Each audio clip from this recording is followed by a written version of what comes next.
Hey folks, welcome back to another episode of Warriors Off-Road. Today we're going to get into coolant. Whether you're flushing it or you've changed the engine and for some reason you have to drain the coolant and get it back in. You find a lot of times it seems to be an air bubble in here and you just can't get it out, and the manual's just not really accurate on how to get those air bubbles out. I'm going to show you a few things we've noticed and make your job a lot easier on how to change the coolant, burp the system out, make your system run good, and answer a couple questions for you. So stay tuned and watch out what we do.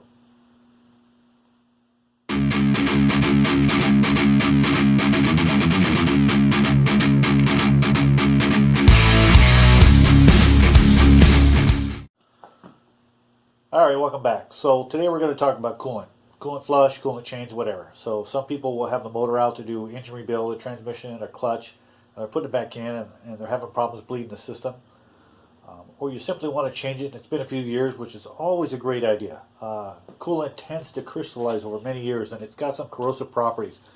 Being that you have an aluminum engine in here, it does tend to eat up the glycolene content in the coolant, will tend to erode the coolant or the aluminum over long periods of time.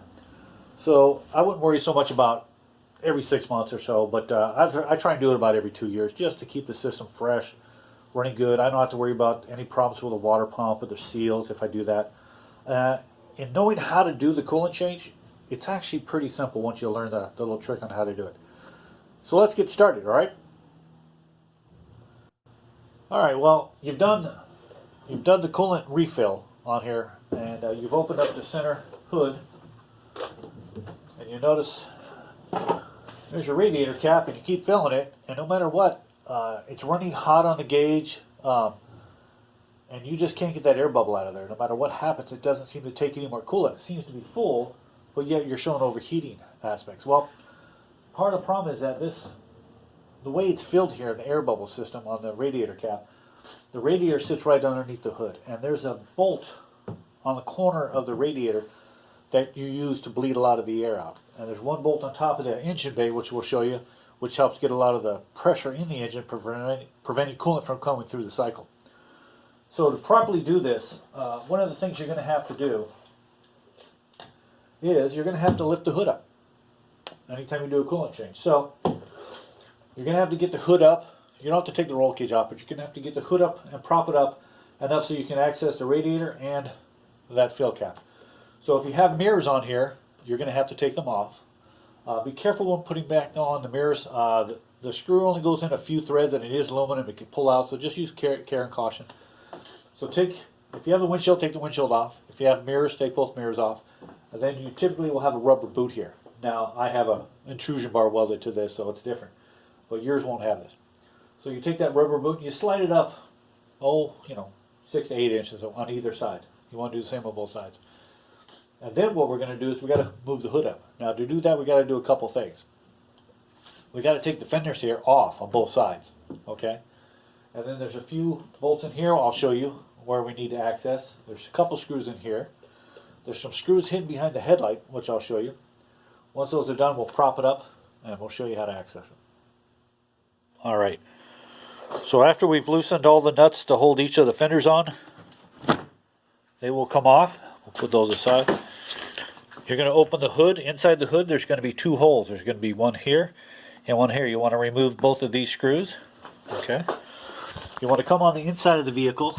You're going to find one screw here, one screw on the side, one screw here, one here, here, here, here, here, and of course here. So follow the orange all the way around and you'll be able to see all the screws holding on. So you remove both fenders, you remove these screws that are inside here, and then the two screws that are of course inside here. And then we have one located on each side of the headlight underneath. So let's get down there and take a look.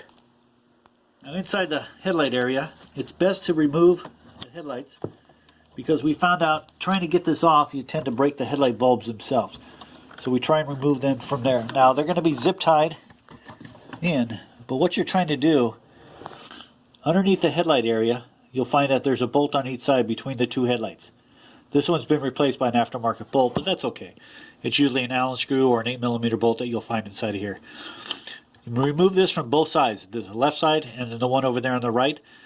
And then I would take the headlights out of each of the sockets and let them hang out of the way. You want to remove this harness because as you pull out the fender, the harness can grab sometimes on here and break the headlight or break the harness. So it's best just to remove this and get it out of the way. This big headlight harness here, you want to unplug it because when we pull this off, we want to get this little harness out of the way, and it can sometimes catch on that headlight bracket. So you take the bolt out here. I tend to take the harness off, unplug the headlights from the headlight mount, just put it off to the side. Once you're done, it should look like this. You should be able to prop your hood up. You've removed all the inner bolts on the dash, the side bolts here, and both fenders, the 2 inner bolts, and then the 1 bolt on each side of the headlight. And the wiring harness should be hanging down for the headlight so it's out of the way. Your headlights should look like this. And you'll see the bracket where your headlight bolts to. Okay? Now inside here, we got access. We're also going to need to gain access to the top of the engine area. So to do that, what we have to do is take the shifter and pop the top of that cap off. Let's get that done. Alright, so we got to pop this off to get the shift lever off of here. Okay? Because we want to get this center console off. So right between the top, there's a little groove. You can get in here with a screwdriver and pop it apart. Sometimes lightly tapping it will separate it, but don't do it too hard. This breaks, you're looking at $30 for the whole assembly. Let's get in here. I've had this off enough. It probably pops right off. Oops, so let's see. There we go. Inside we're going to find a little Phillips screw, so that's going to be easy enough to do. Look at that, one-handed and everything. So we're going to take that out. There we go. It's all done. Once it's done, it just slides off the shaft. Now to get the center console off, you'll just have to have these lined up with the holes, parallel with the holes on both sides, and this cover will come off. So there we go. Got the cover off, and we're going to get it out of the way. Now we have access to the engine. This bleed hole right on top is the one we're worried about. That's usually the one that keeps the engine pressurized so coolant won't get through the motor. So let's crack that loose. Alright, so now we're going to crack this so it's hand tight. Alright. And now there should be a little aluminum washer underneath it, so use caution that you don't lose that little washer. You need it to help seal it. Oops, see? There you go. Okay, that is a bleed hole. So I'm just going to stick it in there for now. We're going to start getting this thing filled. Alright, so now we've got access here. So we're going to take a 14mm wrench and we're going to loosen this bleed hole on the radiator. Okay? Let's get that out of the way. Okay, we can just set it right here so we don't lose it. Now it's time to get some coolant in here. What do you think? Now would also be a great time if you had somebody else. They could watch that bleed screw that we had in the engine compartment right above the cylinder head. So as you're filling this up, you're going to see it come out of here, the air come out of here, and sometimes the coolant. We want to make sure that's coming out of that bleed hole on top of the motor. So we can always get somebody to watch that for us and make sure it's coming out. Now make sure you have a 50-50 mixture of coolant and water. And so I can bring in my gallon jug here because I've already poured some of it out. And I'm going to lightly start filling up the radiator right here. And I'm going to do this. I can hear it gurgling, and I'm watching that hole on top of the radiator.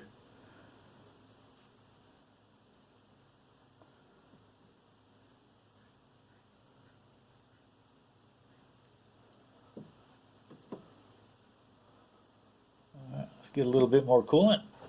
See where we're going. Let's go check the engine and see where we're going on that one. Checking this, I've kept it a little hand loose. I'm going to make sure I get coolant coming out of here in a good stream.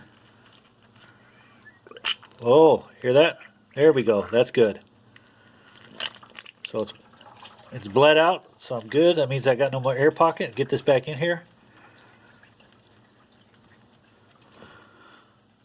Yeah, that's good. That's what we want to see. We want to see a good stream of coolant coming out of here with no air bubbles. And of course I'm catching it underneath, so being environmentally safe. We're going to torque that down tight so we know there's no air in the engine now. The way it works is that coolant will be pumped or come right from the flow from the radiator to the bottom. Goes right in the bottom of the motor to the water pump. There is no thermostat on this. I repeat, no thermostat. It flows from the radiator down to the water pump. The water pump pumps it through the bottom of the engine block, comes out a hose into the cylinder, up through the cylinder head, and then it comes out this hose back to the radiator. That's why it's so important. This is the top of the engine. So that's why it's important to get this out of here. So now we can go back. Let me go down in here. And when we start filling it up, we should finally see fluid come out of this hole. Let's give it a shot. Top this off now that we know we got the engine kind of burped. That's what we call it. Oop. We're going to start filling this up until we see fluid come out of our bleed hole in the radiator.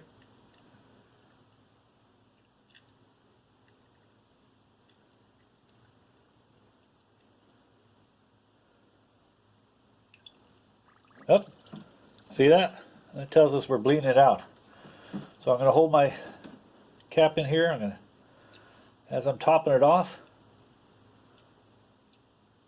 I see coolant come out. I see the air bubbles burp. When it looks like a solid flow, I'm going to screw this in and tighten it up. Get this back out of the way.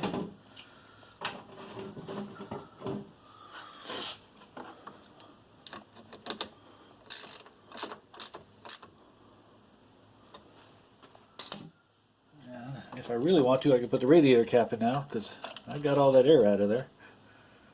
And that, my friends, is a bled coolant system on your HiSUN or Strike 250. Alright, so we bled the system. We've made sure that there's no air in the engine area with that bleed screw on top of this cylinder here. We've made sure that we bled it and purged it right out of the radiator right up front. Now you can go ahead and fire it up and just check the radiator fluid at the radiator cap as normal. Go ahead and button up your hood, your fenders, headlights, and you'll be ready to go. Get your cover on and go have some fun. Thanks for watching. Have a great day.